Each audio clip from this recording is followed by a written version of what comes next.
سلامة للجميع وأهلا وسهلا فيكم بحلقتنا رقم 4. هالمرة اخترت لكم موضوع، أما شو موضوع؟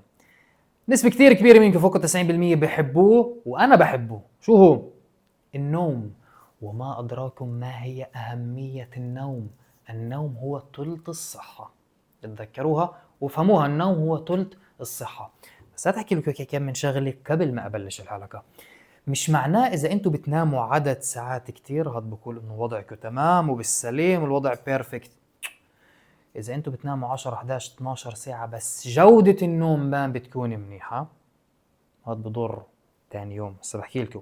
بينما اذا بتناموا 6 7 ساعات بس بجودة منيحة ومتكتكة، هسه بتعرفوا من هون لاخر الحلقة كيف هاي تكون وشو الشغلات اللي انا بسويها لحتى انتوا كمان تعرفوا تسووها وتعرفوا تحسنوا من جودة نومكم. ساعتها تاني يوم بيكون تمام. لانه اذا انتم ما بتناموا منيح بالليل، تاني يوم شو بصير؟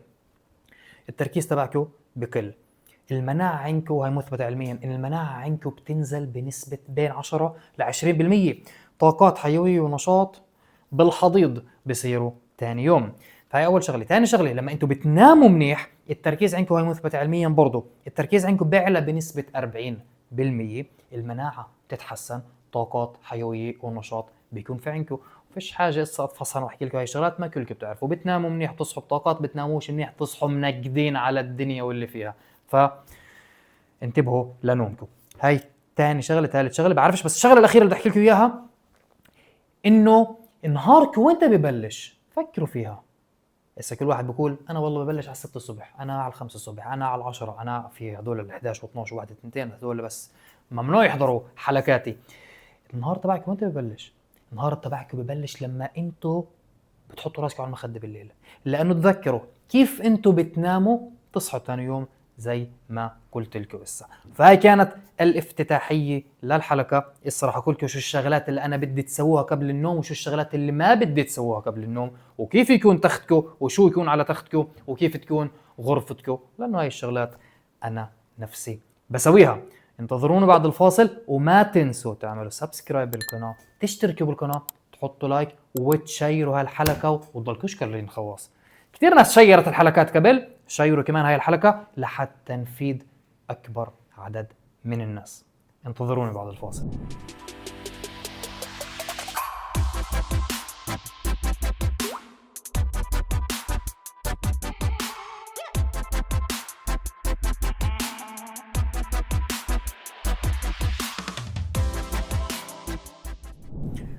طيب ورجعنا لكم بعد الفاصل. شوفوا بدي احكي لكم جمله واحده عن اهميه الساعه البيولوجيه، ومن بعدها ببلش احكي لكم على المحرمات، شو الشغلات اللي ممنوع تسووها قبل النوم ومش محبذ انكم تسووها قبل النوم، وشو الشغلات اللي لازم تسووها قبل النوم ومحبذ انكم تسووها قبل النوم وانا شخصيا بسويهن. شوفوا، اول شيء موضوع الساعه البيولوجيه. الساعه البيولوجيه اشي جدا مهم لجسم الانسان. شو القصد يعني؟ هات ابسطها لكم. انه تعودوا جسمكم على ساعات معينه تنام. مثلا انا كعاهد انا بنام على الساعه 10 واصحى على الساعه 5، معود جسمي، فاوتوماتي العقل عندي مبرمج انه بعد التسعة ونص ببلش يهيئ حاله انه انعس وهيك افوت بالداون تبع النوم. فانتوا نفس الشيء لازم تعودوا حالكم على هذا الشيء. هاي اول شغله. ثاني شغله هرمون الميلاتونين اللي هو الهرمون المسؤول عن النوم وانت الواحد يصحى. هذا الهرمون تذكروها وفهموها كتير منيح. هذا الهرمون بالذات بنفرز بين الساعة 2 والساعة 4 الصبح. هاي أول شغلة. ثاني شغلة، من الساعة 10 ونص 11 ببلش يجهز حاله عشان ينفرز. فأنتوا بهاي الساعات لازم تكونوا بالحلم يا الثاني يا الثالث. فانتبهوا. أنا إذا كيش تسألوني بفضل تناموا من الساعة 10 11 للساعة 5 6 الصبح. فهاي شو أنا بنصحكم. إسا تعالوا نبلش بشو ممنوع تعملوا قبل النوم مع المحرمات. أول شغلة الأكل. ما بنفع تاكلوا قبل النوم، بنفع تاكلوا بس قبل 3 ساعات. وأنا هيك بعلم المتدربين والمتدربات اللي معنا بالبرنامج كلوا من 2.5 ل3 قبل النوم. طبعا إذا قدرتوا أكثر من 3 ساعات 4 ساعات 3 ساعات ونص كمان بنفع. لأنه ما بنفع تفوتوا على التخت وانتو معدتكم فيها اكل، لانه انتو نايمين الجسم تبعكم وعقلكم راح يبلش يركز ويحط كل الفوكس تبعه والتركيز على المعدة انه يهضم الاكل، ومش راح تناموا نوم عميق، مش راح تفوتوا على الديب سليب. بس بحكي لكم على موضوع الديب سليب. فاول شغله. ثاني شغله، بالذات الاكل اللي بدكم تاكلوه بالليل ما بنفع يكون فيه، هي اذا بدكم تاكلوا قبل الليل بتقدروش يعني الا لما تاكلوا تفوتوا على تختكم بطنكم عبى، على القليله ما بنفع تاكلوا نشويات ومكالي، دهون غير صحيه، لانه هدول الشغلات كتير باخذوا طاقات من الجسم عشان يهضموا هدول الاكل. فهذا راح يضر بالديب سليب تبعكم، بنومكم العميق. فهي اول شغله. ثاني شغله، الكافيين. الكافيين مش معناه بس قهوه، كافيين معناه قهوه، شاي، او في شغلات اللي هي مكتوب عليها خالي من الكافيين. انتبهوا واقروا، في شغلات مكتوب عليها خالي من الكافيين وهي فيها نسبة كتير قليلة من الكافيين. بس طبعا اشربوا هاي ولا تشربوا قهوة او شاي بالذات قبل النوم. انا اذا كتير تسألوني، انا بفضل 8 ساعات قبل النوم ما يكون في كافيين. يعني انا كعهد بنام على الساعة 10، من الساعة تعال نقول 3 تنتين امراض 4 يعني بلس مينوس ما بيكون في كافيين، ما بشرب قهوة. هاي اول شغلة. ثاني شغلة، في ناس اسا تيجي تقول لي عهد بدي اشرب من الهبل هاي، انا بشرب غلاية قهوة وبفوت بشخور وبنام. صح بتنام، بس انت بتفكر حالك نايم او بتفكر حالك نايمه، بس انتوا ما بتكونوا بالديب سليب، ما بتكونوا بالنوم العميق، ما بتكونوا بتجديد الخلايا والتخلص الجسم من الالتهابات وبناء العضل والتخلص من الخلايا الميتة بالجسم والتخلص من الخلايا السرطانية بالجسم. ما بتفوتوا على النوم العميق اللي بحسن كل هاي الشغلات. انتوا بس بتكونوا نايمين، بس جودة نومكم بتكون كاتاستروفالية، ما بتكون منيحة. فانتبهوا لهي الشغله. هاي الشغله الثانيه، الكافيين. كلنا على الاكل، كلنا على ال الكافيين. اسا المي منيحه، بينفع تشربوا مي او اي شيء ثاني، بس حاولوا من ساعه لساعتين قبل النوم ما تشربوا مي، لحتى ما تضطروا بالليل تقوموا من نومكم عشان تفوتوا على الحمام. المي بينفع تشربوها بس قبل ساعه لساعتين قبل النوم. حكينا على الكافيين، حكينا على الاكل، حكينا عن الشرب. بدي منكم شغله واحده كمان. نص ساعه قبل النوم حاولوا ابعدوا عن البلو لايت، يعني كل اشي محاشيف، كل اشي تلفزيون، كل اشي شاشات تلفون. هاي الشغلات بتخلي دماغكم يورجيه انه احنا بعدنا بالصباح، بعدنا بالنهار، بعد في شمس، مخنا ما بحوق هذا الاشي. فبالذات لما انتوا بتفوتوا على التخت وبتمسكوا تلفوناتكم، هذا بدمر نومكم. فانا دائما بفضل، وانا هيك بساوي، نص ساعة قبل النوم ما تستخدموا الهواتف، ما تستخدموا المحجبين، ما تحضروا نتفليكس ومسلسلات تركية انتوا الاميات، ما تحضروا. حاولوا قبل بنص ساعة من النوم التهوا بشغلات تانية. الاميات اللي بدها تطوق اواعي، تنشر، بدها تغسل، ترتبوا شوي صغير بالبيت، تحضروا اوعيكم لثاني يوم، ترتبوا زويتكم لثاني يوم. التهوا بهاي الشغلات، مش على التلفون وعلى التلفزيون وعلى المحشيف. فهدول هن هلا كم من شغله المحرمات اللي ما بفضل انكم تسووهن قبل النوم. طيب حكينا عن المحرمات وشو الشغلات اللي انتم مش محبذ انكم تسووهن قبل النوم. تعالوا نحكي اسا عن المحللات، وشو لازم انتم تسووا قبل النوم، وشو انا خصنص بساوي قبل النوم، واللي غيروا لي نومي وغيروا لي حياتي. لانه نومي تحسن فجودة حياتي تحسنت، ونهاري ما بعد النوم اتحسن. فشو هني هلا كم من شغله. اول شغله، بعد اخر وجبه، تعال نقول انتم بتناموا على الساعه 10، قلنا اذا نرجع 3 ساعات يعني على الساعه 7. انا مثلا هيك بنام على الساعه 10، اخر وجبه بتكون عندي بلس مينوس على الساعه 7. ما بعد هاي الوجبه بمشي لي ربع ساعه ثلث ساعه مشي خفيف، يعني سرعه اللي بيعرف على المياجن سرعه 4.5 5، فيش حاجه سرعه سريعه، ماشي خفيف، بيساعد انه تهضموا الاكل، انه تريحوا معدتكم، وانه تفوتوا على التخت بمعده مرتاحه. فهي اول شغله. ثاني شغله، اشربوا بابونج واشربوا ينسون. هدول الشغلتين بهدوا الاعصاب، بهدوا العضلات، برخوا الجسم ما قبل النوم. بس تذكروا ما تشربوهم قبل ما تفوتوا على التخت. زي ما قلت لكم على الموضوع المي قبل بساعه لساعتين، نفس الشيء موضوع البابونج واليانسون. يعني انا ما يقارب 8 ونص بشرب كاسة بابونج او ينسون وبفوت على التخت على الساعة 10 وبنام.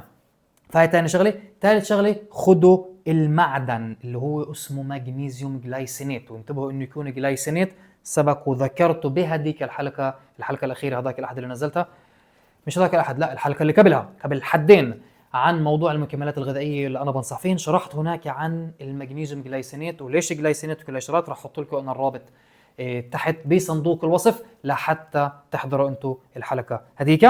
بس خذوا مغنيسيوم جلايسينات، لانه مغنيسيوم الجلايسينات بيساعد انه يرخي عضلات الجسم، وبيساعدكم احسن انكم تناموا، ويحسن من جوده نومكم، وتفوتوا على الديب سليب اللي هناك بتصير الكوارث الايجابيه. فهدول 3 شغلات بالاساس ركزوا عليهن. تعالوا نحكي هسه على الشغلات اللي المفروض تكون بغرفه النوم. شو لازم يكون بغرفه النوم واللي موجود انا بغرفه نومي عشان جودة النوم تكون منيحة؟ أول شغلة لازم يكون عتمي، كحل، سواد، إيديك ممنوع تشوفوهن. يعني أنا لدرجة المكيف الهوائي بيكون ضاوي مثلا أحمر، أنا في عندي لسكة ملزق عليه، بفرجيك على ستوري ملزق، حتى هذا الضي ما بيكون مبين عندي بالغرفة. الغرفة مسكرة كلياتها، ما في ضي شيلي. هاي أول شغلة بيساعدكم تفوتوا على الديب سليب وجودة نومكم تكون منيحة. تاني شغلة، الغرفة لازم تكون شوي صغيرة باردة. كل الأبحاث بتحكي إنه لما الغرفة النوم بتكون باردة وأنتم طبعا تغطوا منيح، هذا بيحسن من جودة نومكم. لأنه تعال نفكر فيها، فيش حاجة أبحاث، فيش حاجة عهد تتفصحن وتحكي لنا. أنتم شوبوا شوي صغيرة بالنوم تعرفوش تناموا، تصحوا أو تصحوا عركانين أو تصحوا ملبطين ومش قادرين ومش طايقين حالكم. فالغرفة لازم تكون باردة وتغطوا انتم منيح، دفوا حالكم، بس الغرفة كلياتها والحرام من برا يكون بارد، لحتى هيك انتم تحسنوا من جودة نومكم. 3، الشبابيك طبعا تكون مسكرة لحتى ما يكون في ضج الناس اللي عايشة على الشارع، ما يكون في ضجة، لأنه أي ضجة خفيفة في ناس تصحى على الريحة، يمرق موتور من تحت، سيارة إسعاف، بصحوا. فأنتم مجرد صحيتوا أنتم بوم ضريتوا جودة نومكم. صحيتوا بدكم ترجعوا تاخذوا كم من دقيقة ترجعوا تناموا، فأنتم ضريتوا هنا جودة النوم. فدول ال3 شغلات كتير مهمات. إذا أنتم عايشين على الشارع وفي ضجة حواليك وبدكم تفتحوا الشباك لحتى يفوت شوي صغير هواء، على الكل يحطوا سدادات الأذنين اللي بسكروا الدنين وما بتسمعوا ضجة. هاي أنا كمان نصيحة لإلكم تقدروا تسووها. إسا تعال نتكلم كمان شغلة أخيرة وهيك إحنا ننهي حلقتنا. شغلتين، التخت والمخ لازم يكون في سنخرون بيناتهم، لازم يكونوا متفقين. يعني انتوا لازم تعودوا عقلكم ومخكم انه التخت معمول فقط لشغلتين، اللي انا بنظري هذول هن الشغلتين الوحيدات اللي المفروض الواحد يسويهم بالتخت. اول شغله النوم، ثاني شغله العلاقات الزوجيه. بس ليش انا بحكي لكم هذا الحكي؟ لانه التخت مش معمول للاكل، التخت مش معمول لتقعدوا تحضروا تلفزيون، التخت مش معمول لتقعدوا على التليفون، التخت معمول فقط لهدول الشغلتين، علاقات زوجيه ونوم. انا مثلا اذا بدك تشوفوا عندي مثلا الغرفه، بتعرفوا ساكن لحالي، انا اسا طلعت من بيت اهلي طحوني، لا بمزح، انا قررت بدي اطلع لحالي. الغرفه اللي انا عاملها فيش فيها ولا اشي، فيها تخت، كوميدينا وزريعه صغيره وسجاده بس، فيش فيها تلفزيون، فيش فيها طبعا مكيف هوائي، فيش فيها شيء تاني. التلفزيون موجود برا بالصالون، حتى التليفون لما انا بفوت على التخت ما بيكون جنبي، بيكونوا بعيد، حطوا على باب الاوضه، في عندي هيك خزانه صغيره حطوا هناك على باب الاوضه. فهي الشغلات جدا مهمه. التخت معمول فقط لهدول الشغلتين، النوم او العلاقات الزوجيه. وصلنا لاخر الحلقه، بتمنى تكونوا استفدتوا زيها زي باقي الحلقات اللي انتم بتستفيدوا فيها، وبتبعتوا لي قديش انتم مبسوطين. والله اننا بنتعب، مش بس انا بتعب بالتحضير وبالتصوير وكل شغلات، وفي ناس تاني بتتعب ما وراء الكاميرات انتم مش شايفينها، هي موجوده هنا، بتعبوا معي، بس مش مهم، بتحمل شوي صغير، هن كمان بيستفيدوا من الشغلات اللي انا بحكي لكم اياها، وكمان هن بيسمعوا، وكمان هن بيطبقوا، وبدي اياكم انتم كمان تطبقوا، بدي اياكم انتم تطبقوا الشغلات اللي انا قلت لكم اياها، لانه هاي الشغلات الصغيره هي اللي راح تعمل لكم الفرق الكبير. خذوا اشي اليوم سووا، كمان كم من يوم ضيفوا كمان اشي، ابعدوا عن المحرمات اللي انا قلت لكم عليها، الشغلات اللي انتم ما المفروض تسووها قبل النوم، لانه جوده نومكم بس تتحسن. تذكروا مش عدد الساعات، عدد الساعات بالمعدل انتم لازم تناموا بين 6 ل 8 ساعات، بس اذا جوده نومكم تحسنت والله والله والله كل حياتكم رح تتغير، لانه النوم تبعكم بيأثر على نهار ثاني يوم، ولما نهار ثاني يوم بيكون منيح، تركيز، المناعه منيحه، طاقات، حيويه، نشاط، تنتجوا أكثر باليوم، إن كان بالشغل، إن كان بحياتك الشخصية، وإن كان بكل شيء. فبتمنى تكونوا استفدتوا. ما تنسوا تعملوا سبسكرايب بالقناة، تشتركوا بالقناة، تشيروا هالحلقة وتحطوا لايك. شيروا هالحلقة، خلي الناس تستفيد وما تكونوا قليلين خواص. وطبعا في حلقات احنا قبل صورناها، أول حلقة عن إنه كيف تبعدوا الشيخوخة قدر المستطاع وتحافظوا على جسمكم. الحلقة الثانية كانت عن شو المكملات الغذائية، المعادن والفيتامينات اللي أنا باخذها، ما تنسوا تروحوا تحضروهن. والحلقة الثالثة اللي نزلت هذاك الأحد عن شو هن ال10 أسئلة اللي كثير بنسألهن أنا بالإنستغرام وجاوبت عليهن بحلقة كاملة باليوتيوب. فما تنسوا كمان تروحوا وتحضروا هذاك الحلقات. شكرا كثير لكم، نلتقي الأحد الجاي بحلقة جديدة بإذن الله. دمتم بخير.